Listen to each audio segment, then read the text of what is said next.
but we're going to talk about the Bucks versus Nets second round series preview. We talked about it a little bit on Tuesday when we recorded the episode with Ronnie, and we talked about how the Nets' lack of size is going to be a major problem versus Milwaukee, as it was going to be if they faced Embiid in Philly, Davis in LA, or whatever big men they would have played. We knew that that was their problem all year long.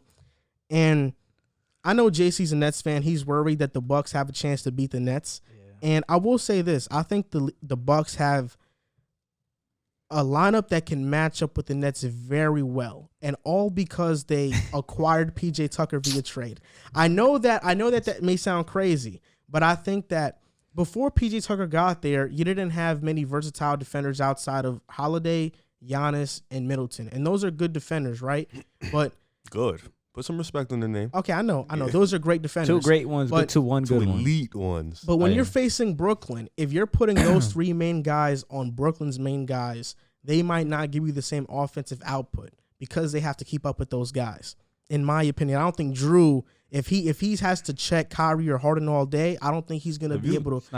Have you not seen Drew in the playoffs? I've seen Drew, but I think it's much easier if you put Tucker on one of those main guys than putting Middleton on them, because Middleton we know can be hot and cold. So a small ball lineup of Holiday, Connaughton, Middleton, Tucker, and Giannis, and Brooklyn got a break by not getting DiVincenzo, just like Milwaukee got a break by not seeing Jeff Green, because Jeff Green would have been a reliable defender for them. Yes, and a floor spacer. He's not a bad defender. Yeah, he's not a bad defender at all. 42% from the three too. He's a solid shooter. So this is the thing. I think Tucker is going to be on Harden. That's my prediction. He's going to be on Harden or KD. Wait, you acquired PJ Tucker to guard Kevin Durant because he's the best Kevin Durant. But I think Giannis can guard KD. Not guard him, but I think he can. I get what you're saying. Yeah, he'll be better than Tucker. PJ Tucker does a better job on him. This is I think the factors to the series right here. Yo, he said Giannis. This is the factors to the series. Who is Drew Holiday going to be on? Because I think Drew Holiday can take one of those guys out, not being KD. I think he can take Kyrie fully out. I really do. I agree. Harden's going to be tricky. Harden's going to be tricky. Harden can give him. Harden's going to have his way. Can take Kyrie out? Yes, I think is it? I think he can take Kyrie out. All right, so you talking about, remember when we played them back to back? He took Game out.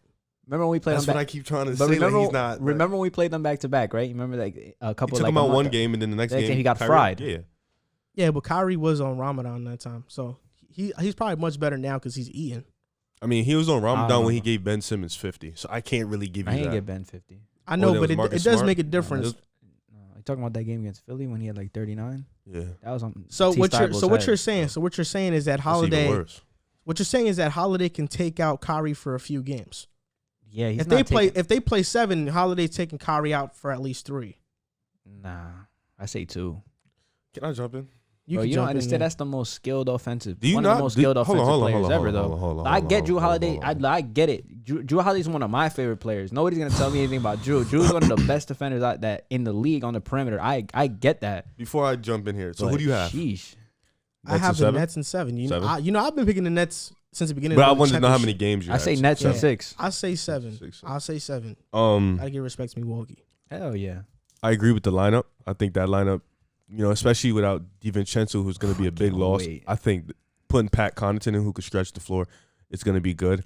I think Brook Lopez, he's a really good rim protector. He's going to be good. He's going to have his minutes where he's definitely performing. You can see when they played each other, he was really important for them. I think, like you said, Giannis and Drew Holiday. I think Giannis is going to check KD, and I think Drew Holiday is going to check Kyrie. And then I think PJ is going to be a hard. I think they're going to give Middleton the break so he can be more of a scorer and focus on that scoring output. I think that's what they need. They need him to keep fresh for offense because, he has his days. Also, you made a good point.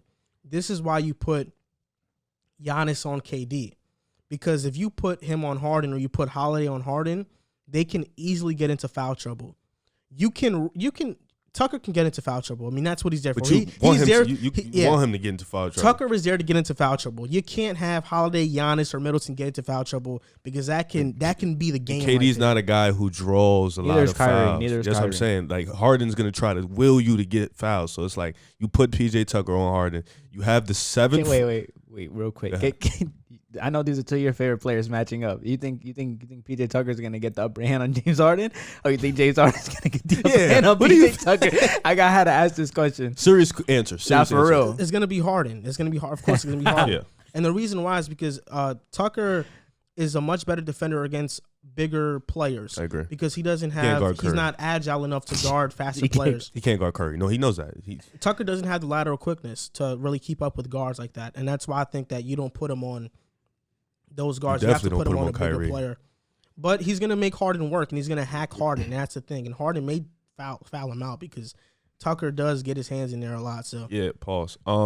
Yeah, no, I expect Giannis to continue on and check KD. You know, I think he's ready for the challenge. You know, being 7 foot and that athletic, you're the only guy who can really check KD. So I contest him too. Yeah, I expect Giannis to come up, even if it's Giannis playing the 5 and PJ, you know, guarding KD, or just Giannis guarding KD in the 4th. I expect at some point we're gonna see a KD and Giannis matchup. But like we're talking about, you know, on defense, we see Milwaukee matching up. But what is Brooklyn gonna do when they have to match up with Milwaukee? Like, who's going to be on Giannis? Who's going to be on Middleton? Who's going to be on Drew Holiday? Like, what are they going to do to stop Giannis? Because this isn't a team like Toronto or like Miami in the past that can build the wall, or they have the guys who can really stop Giannis. We can't stop Giannis. Like, what I've seen Steve Nash do is just leave DJ on the island. I don't expect that's going to happen again. I think, you know, he's just going to let them go one-on-one and either KD guard him, or if Jeff Green would have played, Jeff Green guard him. But I don't know if DJ plays a series. Yeah, like if Claxton, that's going to be tough for him because he's, you know, he's skinny frame. But Giannis is going to get him. Back to your you Go ahead. You said Drew Holiday can't. I did not say he can't check him. He said he could take him out for the whole series. Have you not seen? I didn't. I said like at least 3 games. Yeah, you didn't. I say agree 2. With that. I say 2 games. But have you, like, do we forget that Kyrie has been taken out of series by lesser defenders? I mean, and Drew Holiday has taken people out of series. Like, do we not forget? I mean, but you act like, you know, basketball. You act like he's going to be guarding every play. You can call a screen, get a switch. It's just, you know what I mean? It's inevitable. That's what the beautiful thing about that lineup is. Switch on who? Who's he calling the screen for, and who's going to be in front of him after the switch? I mean, because if you ask KD to send me a screen, so you think Kyrie can't score on any of the people in Milwaukee starting? No. He's an offensive. Bro, we're talking about. But I'm saying if KD sets a screen, he has Giannis in front of him. Though. No, he can get by Giannis. No, I'm not saying he can't, but I'm saying you're saying it like it's so easy to get a switch and then boom. I'm not saying he's gonna average like 40 on Drew Holiday. I think he's gonna get his 25, 27 points per game on slightly low efficiency. But Drew Holiday's gonna have his hands full guarding Kyrie Irving the entire series too. I get that part, but I'm saying I've seen Drew check the same. Like Dame, let's be realistic. Dame and Kyrie are the same type of guy, offensive machines. For the most scoring, part, yeah. So it's like I've seen Drew. I just think Kyrie, even with all the screens, I just think Kyrie Irving has more of a mid-range game that's going to open up his Kyrie offensive gets package. His spots better. He does, but Dame has more range. Breaks down his defender better too. Dame has more range. Though. Dame has more range. And Dame was using a lot of screens, and Drew was still there. Dame wasn't hitting though. Dame was pulling all those shots though. Like if you watch that series, Drew Holiday played good defense, but Dame wasn't the same. I saw Dame missing open shots. And you got to remember too, Dame is a guy who uses screens a lot. Kyrie doesn't really ask for screens. Everything is just one-on-one, ISO heavy, and it's easier. Not saying Kyrie's an easy guy to guard. I'm saying it's easier to guard people who play one-on-one than to guard guys who are using screens. I like Drew Holiday. He's an All NBA level talent. I'm not taking anything away from him. I agree that there's going to be I think there's going to be 2 horrible games for Kyrie. I don't think it's going to be 3. I think like how the respect we're putting on Drew Holiday as a defender, I think you need to put respect on Kyrie Irving as an offensive player too. Though. I am, but I've also seen that's Kyrie Irving, bro. I've seen him get locked up. I mean, even we're gonna see though. Like talking what we're gonna see. I mean, I've seen Bledsoe put him in this chamber. Is what we're saying. I've seen him kill Bledsoe many times too. What JC is saying right now. What JC is saying. Exactly. What JC is saying right now is that he believes that Kyrie will have 2 horrible games. You believe he'll have 3 to 4. Or horrible. You think it'll be because I doubt you believe it's a whole series. I think he's not. All right, I never said he's. I think. Well, for the Dame when Dame got swept that year, right? Yeah. So he got. But he had 4 back to back horrible. He didn't have one 20-point game in that series. I don't think that's gonna be Kyrie. But I think for you guys to beat the Bucks. Plus, like, so sorry for cutting you off, but like Portland, like that year that like we have Kevin Durant, James Harden, Joe Harris. So there's going to be more individual matchups. Damian Lillard in an interview said that the way that they were playing him was they were just blitzing him. You can try to blitz Kyrie, but you still have James Harden, you still have Kevin Durant, you still have Joe Harris. Their forward was Al-Farouq Aminu. Yo, I agree, but they were literally leaving him open the entire series. Like that was their game plan. I also think, with the way you guys play, you're kind of playing. I'm not saying Kyrie Irving isn't an offensive machine. No, I get it. I'm saying you're kind of playing to Drew Holiday's strength, which is one-on-one perimeter defender, and I'm not saying Kyrie's not going to have a day, but it's going to be tough to do that every single game against him. Like that's but he won't have to. I get it. He's not the best player on the team. Harden and KD are going to. But I think to beat Milwaukee, they're going to need all three of them to be on one. To your point, right now, the Nets' big three are averaging 85.9 points per game in the playoffs. Yeah. KD's averaging 35, 8 and 3. Harden 26, 7 and 11. Kyrie 25, 7 and 3. I think that needs to be that again. Shaq brought up a good point yesterday when talking about the Clippers versus Mavs series and talking about Luka, because he was killing the Clippers. Yeah. He talked about how when there was a great scorer on the other team that they were facing, you had two options. You either let him go off or you double. And I think that's the plan that the Nets are going to have to figure out versus the Bucks, because you're either going to have to let Giannis go off and not leave these shooters open, or you're going to have to try and create a wall and risk those shooters getting high and getting their shots. In my opinion, I think you let him go off. I would let Giannis go off. Yeah, I don't you have to, because Giannis is gonna. At that point, you're trading twos for threes because Giannis is gonna go off in the paint. Nobody's gonna. And stop him. Even if he goes off, I don't think Of course, he's not gonna make every shot. He's gonna miss a lot of them too. So I would say that I would just let Giannis go off, and I wouldn't let these other guys go off. Obviously, there are some moments that you do help and stuff like that, but for the most part, I would just let Giannis go off. And the Nets, because they're so proficient at shooting the three, you're trading threes for twos.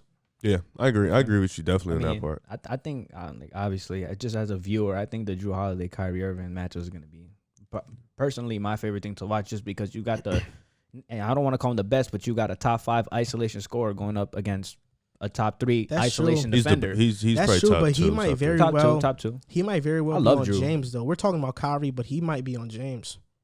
See, but I agree with you. I think if you take James out of you take his game, playmaking out too. You take more out from the Nets. I agree with the fact that you said that James Harden is one of the best players at drawing fouls. So, like you said, you need Drew Holiday, Chris Middleton, and Giannis present on the floor. He's one of the best at avoiding them too, though. It just depends on how much you trust. I've actually seen a couple games where Drew Holiday did lock up James Harden.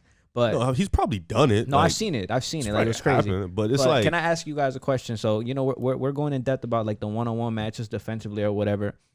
I feel like we need to talk more about Chris Middleton. Do you think this is going to be the series where he steps up and proves to be that number 2 option, or do you think he's going to be the same old Chris Middleton that falls under pressure against teams that are just because let's be honest, offensively and overall, I think the Nets are the slight favorites in this series. So do you think this is going to be another Chris Middleton series, or you think this is going to be the breakout series where Chris Middleton? Well, I thought he played. Played well against Miami. I thought he did his thing. He stepped up for them big time. He hit clutch shots. I think for them to win. If they don't get that, I think for them to beat Brooklyn, he has to do that. He has to step up. So you think he can continue this level of play, or do you think he's going to hit a wall? I don't think there's not going to be. There isn't nobody on Brooklyn who you like. There isn't. Brooklyn doesn't have any elite defenders 1-on-1. So Kevin Durant. He's an elite. He is. He's an elite rim protector. I'll say this. How about Bruce Brown? Yeah, he's good. I think Chris Middleton in series past, he had to be that versus Miami when they built the wall and took Giannis out the game last year, not this past year, of course. He had to be that versus Toronto. Middleton had to be that because they took Giannis out the game. The Nets can't take Giannis out of the game. Because of that, I don't think Middleton has to step up and be the leading scorer for the Bucks. Well, not leading scorer. I'm just saying a viable second option. Yeah, or I don't think he needs to be extraordinary. I think Middleton can be average. I think he can, be mediocre, and they can still win because Giannis is going to dominate whoever's in front of him. Yeah, I agree. Because there's no way to contain him in this series.